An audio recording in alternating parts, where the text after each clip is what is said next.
Окей, продължаваме с втория сет от упражнения. Те са упражнения за мобилност, нали така? Да, упражнения за мобилност, които същевременно ще загреят тялото ни и ще го подготвят за главната част от тренировката. Окей, заповядай сега. Започваме втория сет от по две упражнения за мобилност и загрявка.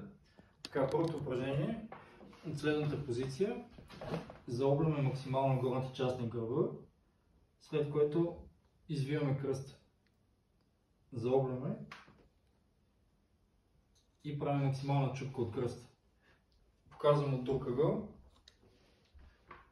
Заобляме горната част. След това извиваме кръста. Добре, разкажи ми за това упражнение, каква е целта, какво печелим от него и как да го изпълняваме правилно.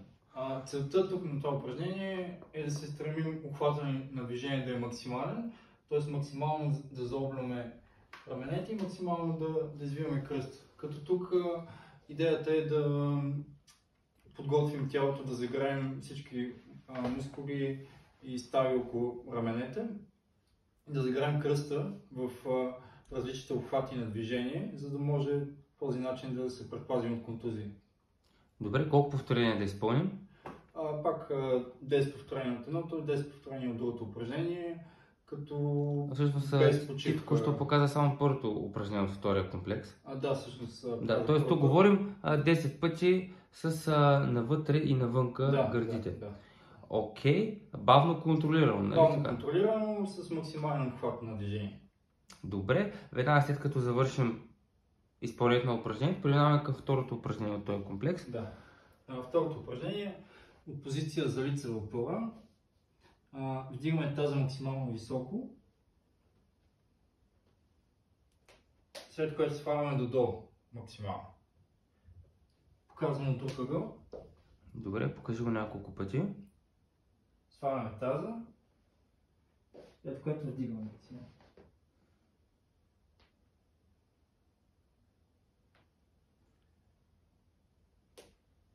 Тук краката трябва да са изпънати.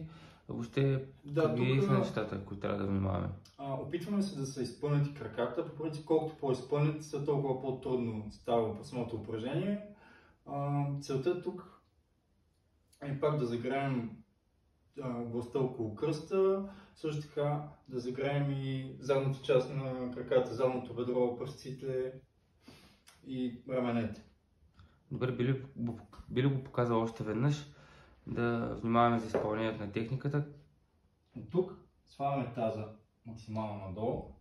По този начин загряваме кръста, след което вдигаме таза и разтягаме задното бедро и пръстите. Тук е въпроса краката да са изпънати и може би мобилността в глезена ни позволява петите да са на земята или съответно да са малко по-повдигнати, нали така?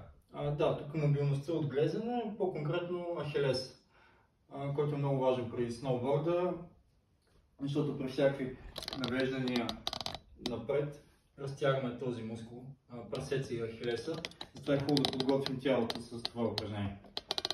Добре, благодаря ти. Сега, това беше втория комплекс от упражнения за мобилност, които също така играят ролята и на загрявка, нали така? Да, така че предстои да продължим към същинската част от тренировката.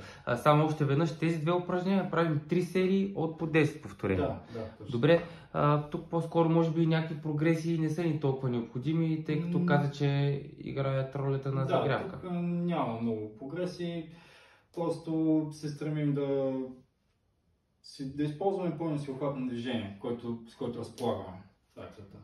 Добре, благодаря ти.